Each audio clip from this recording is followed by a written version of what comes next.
All right, are we all set? Yeah?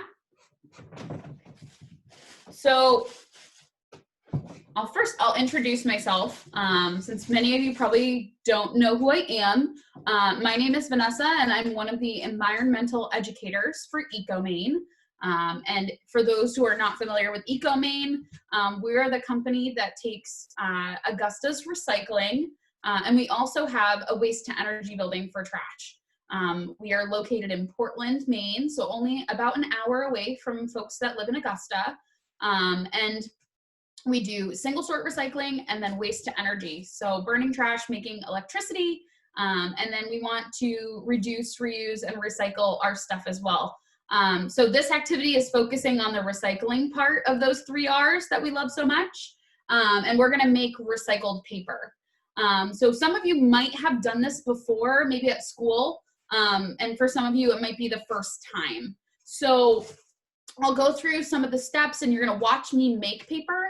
I have some of this stuff already prepped so you can see what it looks like, but we can craft along together, or you can take this information and you can use it at home later and play the video at your convenience once you have all of this stuff together. This is something that for our younger folks at home, maybe you're in elementary school, or maybe early in middle school. If you're not familiar with using a blender, this is something you're gonna want an adult's help with. You can see here, I've got my blender ready to go. I am a grown-up, so I get to use my own blender without any help. But one of the things I'm gonna point out is that in our blenders, we have these really sharp blades. If you can see that right here, this is a Ninja blender, which has got some scary blades in here. But all of our blenders that we use at home have these blades that help us chop up and pulp up materials, whether it's our smoothie or in this case, we're gonna use it to blend up our paper. But we don't want little fingers in here messing with the blades. We don't want them, we don't want you guys to hurt yourselves when you're touching the controls here. So we definitely want a grown-up's help with this. And they're probably the experts at using the blender. So you're gonna want one of these at home. I'm gonna make sure this is on there nice and secure, and it's also off until I'm ready to use it. So safety first, let's make sure that our blenders are safe before we're putting our hands anywhere in and around them. And then we've also got some other materials that we're gonna need. So for recycled paper, we need 2 main ingredients. The first one is old paper, because we're gonna take old paper and we're gonna turn it into new paper. And in order to turn that old paper into new paper, we need to add water. We're gonna start that pulp process again, and then we're gonna use it to make brand new paper. So I've got my shredded paper here, and we can use a bunch of different kinds of paper to make old paper, or to make recycled paper. So this stuff is just shredded documents from our office. I can also take, this is a junk mail flyer that I got in the mail. I can just take this and rip this up and put this in my mixed paper blend. It can be colorful paper, it can be plain white paper, it's really up to you. We want folks to be creative when they're making their own stuff. So this one has a little bit of red, so I might see some red color in my paper. We can use construction paper, that's also really fun. So I personally like to add a little bit of both. I'll use some of this paper and I'll use some of my colorful paper too. For folks who don't have colorful paper and want to have beautiful colored sheets of paper when they're all done, they can actually use food coloring. So I just use a few drops of this in the blender when I'm blending everything together. And so this one's green. I also have blue, I have yellow, and I have red. And what I can also do is that when I'm making my paper, I can think about my art wheel, my color wheel, and think about what colors I could put together to make other shades of paper that I like. So if I wanted orange, I could put together yellow and red. If I wanted purple, which I have some purple paper over there, I'm gonna show you in a little bit. I could use blue and I can use red. I'm gonna wanna use a lot more red than I do blue because blue is a darker color and it might overpower the red. But if I wanted like a nice like sea foam green, I could do green and I could do a little bit of blue in there. But it's really up to you. You guys can be creative with your paper. There's lots of other things you can add in too. If you wanted to do just plain white sheets, you could also add in flowers, or you could add in different leaves, and you could do leaves in your paper and add something from nature, or you could add in seeds and other things like that too. So, you know, that stuff you can sprinkle in to the wet solution when we're all done making the pulp. I'll explain that a little bit more in just a second. So if you guys are ready, I will start by making the paper pulp in the blender. So I've got some of my ripped up sheets. I'm going to put those in there. So we just want tiny little pieces, like just little strips like this is good. We don't want big honking sheets of paper to go in there because it makes our blender do a little bit extra work. And if we can rip it up, we can help it do its job just a little bit easier. So I'm turning on the blender, but I'm not pushing any more buttons. I'm also going to open the top, make sure that blade's in there nice and secure. And then I'm going to put my little shreds in there that I ripped up myself. I can do a little bit more there too. So it's totally up to you. If you have shredded paper, that one makes it really easy to blend. Or you can rip up your own pieces from stuff you have lying around the house that's no good anymore. So I'm going to do a little bit of both. So here I'm ripping up my junk mail.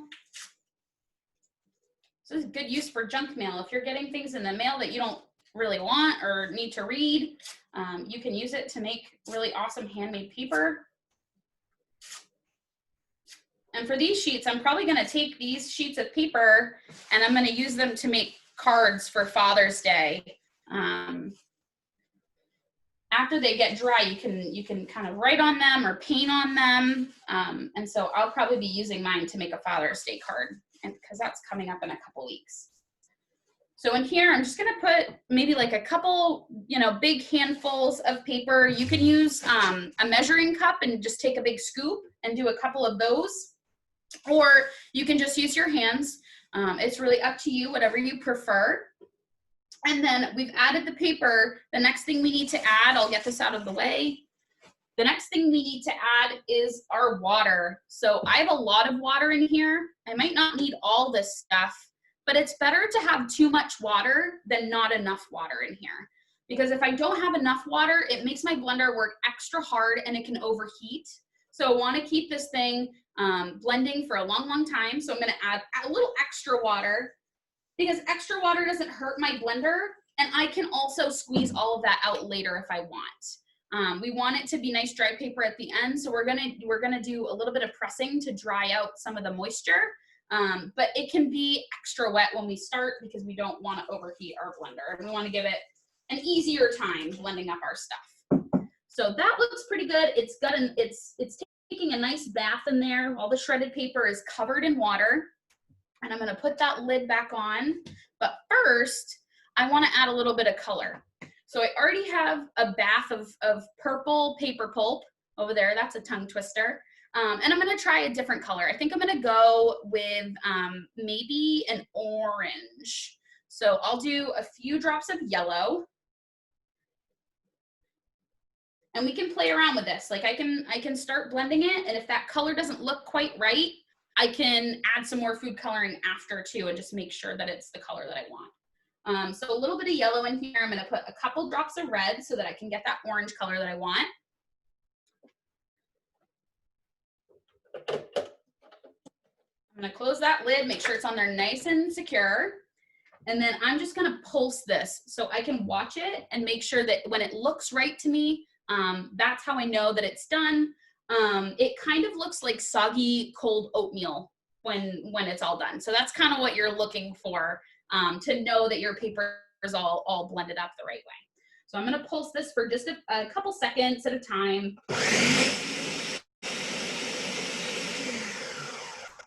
So that's almost there.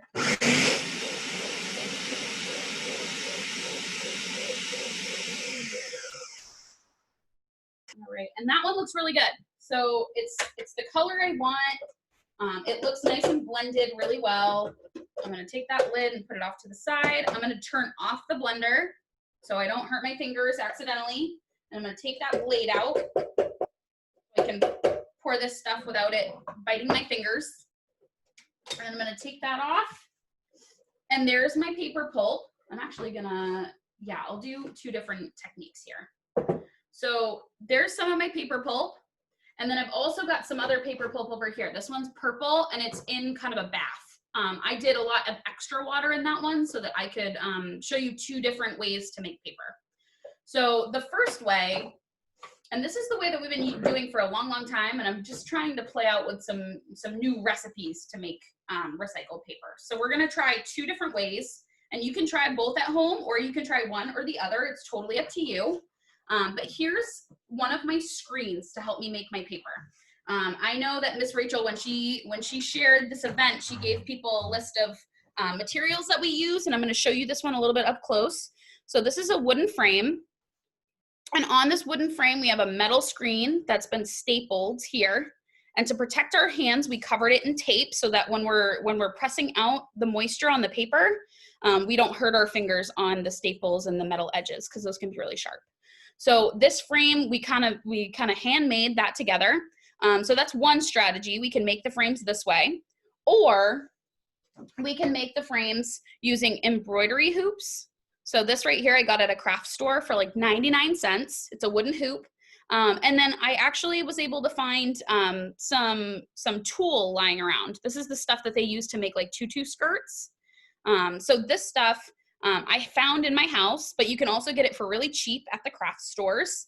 And I cut it up just to fit right inside that embroidery hoop and secured it there. And so that can be my other screen. So there's 2 different ways that you can make them. And if you're really in a pinch and you can't find, the tulle or the embroidery hoop, or even make a screen like this, you could actually borrow one from your window.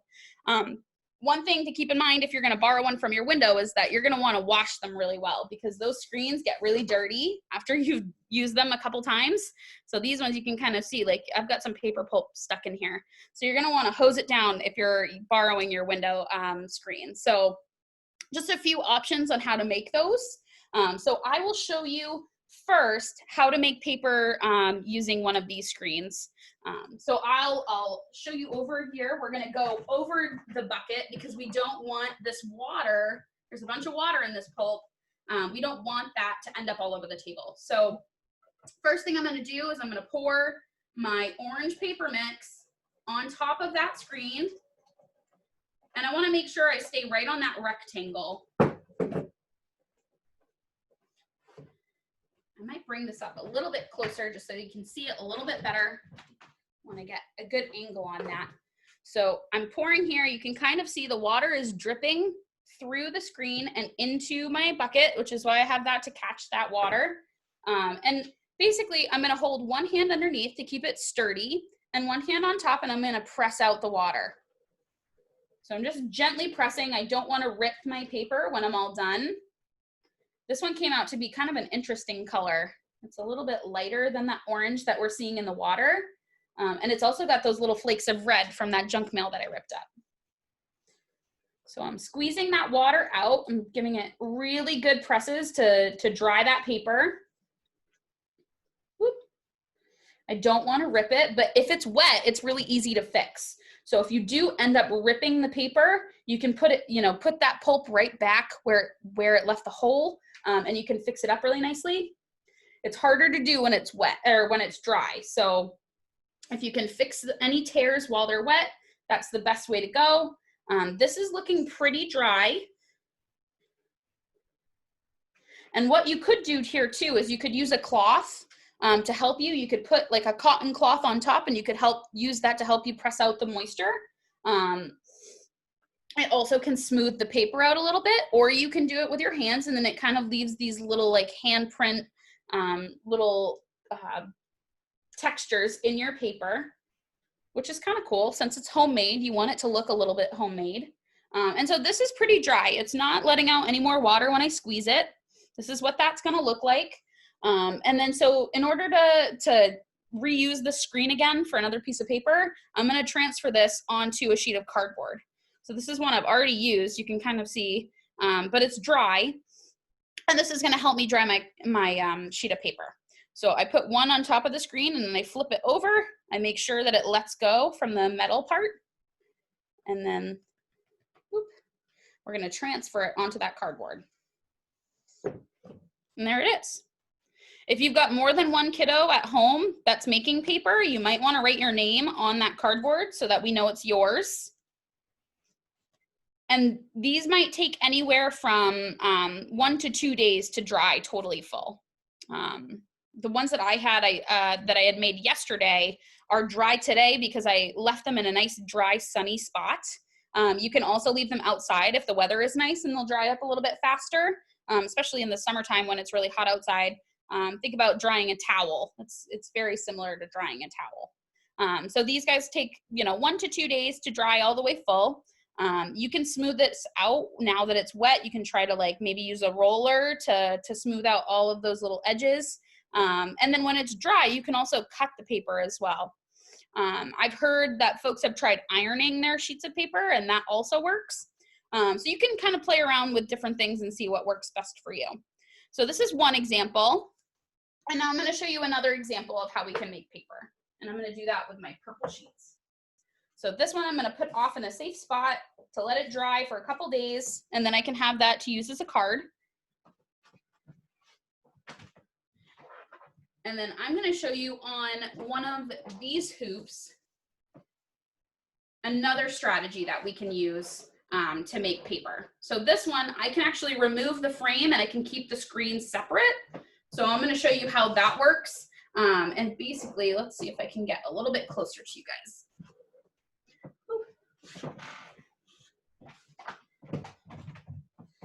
All right. So you can see we've got a nice big container that's full of paper pulp. This one I used a whole blender's worth of shredded paper, added some food coloring, and I used a lot of water. I actually added an extra pitcher full of water so that I could give this stuff a nice bath. This is going to make really thin sheets of paper.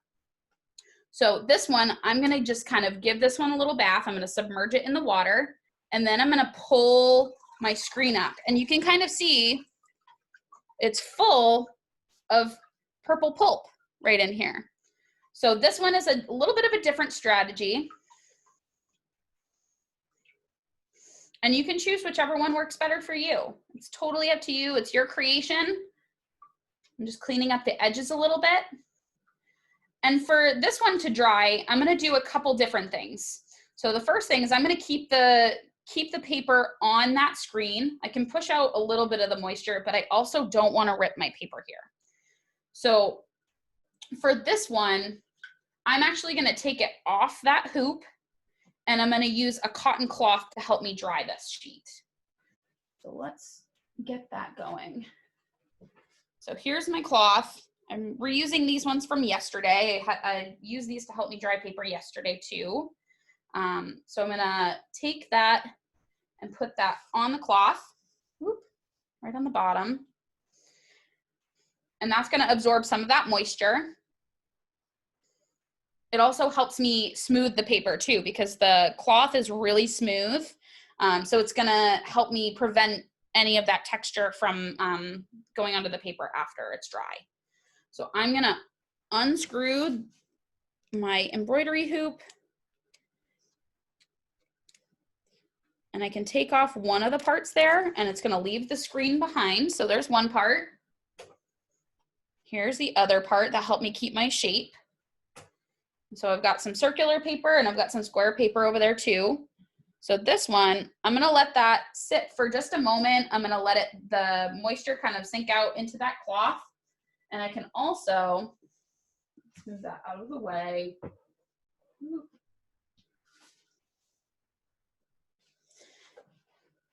If you can see, so I want this to be on a nice flat surface so that it's not gonna come out kind of like taco shaped when I dry it. So this one I can press into the fabric to try to absorb some of that moisture. And you can see here, this is a really wet activity. So I wanted to lay down some newspaper on my table too, so that if I do get the table wet, that newspaper will help me absorb all of that. All right. So I'm pushing out some of that moisture. And then I can also take that screen off. Whoop. And there's my sheet. I'm gonna put that there and kind of squeeze out some more of that water. Whoop. You can also use a sponge to do this too. And I'm just trying a couple different strategies to show you that we can make paper in a few different ways. So that's that sheet, and I will let this one sit for at least 24 hours. It's a little bit thinner than the one we made on the screen and we pressed out. So this one might not take as long as this one will to dry. We could also move this onto a sheet of cardboard if we wanted. It's totally up to you. So there's a couple different strategies. And again, we can play with colors. If we're gonna add seeds or anything to our paper, it's a good time to add it right into the pulp after it's been mixed. So we could do, you know, seeds for herbs or wildflowers. We could mix those into that paper pulp. And then there would be little seeds in the paper itself, so that when you make a card, let's say it's for, you know, maybe you're making a card for your grandparent, and you wanna add those seeds and sprinkle them in there. When they're done looking at the card, and or if they're, you know, they want to use it to get those seeds out, they can plant it right in their garden, and it can sprout herbs or seeds or anything like that. So totally up to you guys. It's your creation, and you can make it what you want. You can play with different colors. You can add in little pieces of nature. It's really up to you what you want to do with your paper, what you want it to look like. We can use different shaped hoops and stuff. They do make square embroidery hoops. These ones were ones that I just had on hand. So we can, so I did a circle, but you could do ones that are oval shaped, or we could just cut the paper. So for some of my old paper that I'd made, so this is an example of what it looks like, but I cut it into the shape of a heart. You could do that. You could make a smaller circle. You could make a triangle. You could make, you could turn these circular pieces of paper into squares. It's really up to you based on what you have at home. And this is what the other squares look like when they're dry. These ones are a little bit thicker pieces of paper. And then the strategy that I just showed you with this one, they come out a little bit thinner when we give them a nice bath, because we're putting less pulp on the screen. So that's what that one looks like. And we can, you know, we can paint on them. We can use crayons. We can use markers. You know, with the thinner sheets, you can actually write on them with pen. So you can really make them your own. You can use them to make maybe a nature journal, or you can use them for cards. You can use them for like a gift tag, or maybe if you borrowed a window and you had a really large sheet that was like a window sized screen, you could actually use it to make like wrapping paper. It's really totally up to you. So Vanessa, I have a question. Sure. So you did 2 different methods with Yes. 2 different frames. Yes. And I'm wondering if you can interchange the frames for the different methods. So can you use one Yes. frame? You can use them both. Yes. So in my experience, so I've tried with this one, you can't take the screen out. So this one is a little bit harder to do that bath unless you want it to dry on the screen.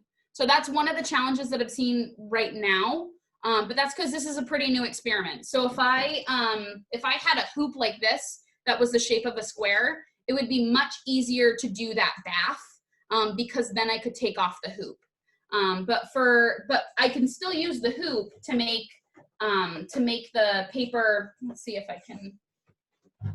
Yeah. So one of these screens right here. So like this guy, I can use that and pour the pulp over it and press it out just like I did with the square. So these ones are pretty interchangeable, but if you're gonna give it a bath, it's easier if you can take the screen off and separate it from the frame. So the embroidery hoops help with that a little bit more. But yeah, I think if you wanted to try giving these the kind of the bath and the scoop method to get the pulp on top, as long as you let it dry enough that you could take it off, I think that would be fine. Does that make sense? Yes, thank you. Yes. All right. Do you think that any other questions? I guess, yeah, if folks want to leave questions in the comments, I can totally respond as as people have questions, or if they're trying the activity later and they have questions, they can leave comments or give me feedback if there's, so this is one of many craft activities that you can do with recycled goodies. And, you know, we certainly haven't tried all of them. So if folks have something that they want to see, especially from the folks at EcoMaine, we have some time now to work on craft activities while we're apart from all of our friends and we can't do the education in person. We're doing a lot of online content, including videos just like this. We've got some on our website at ecomaine.org/learn. So we've got this video here with a little bit more thorough instructions. It's like a bird's eye view. We have that video on our website.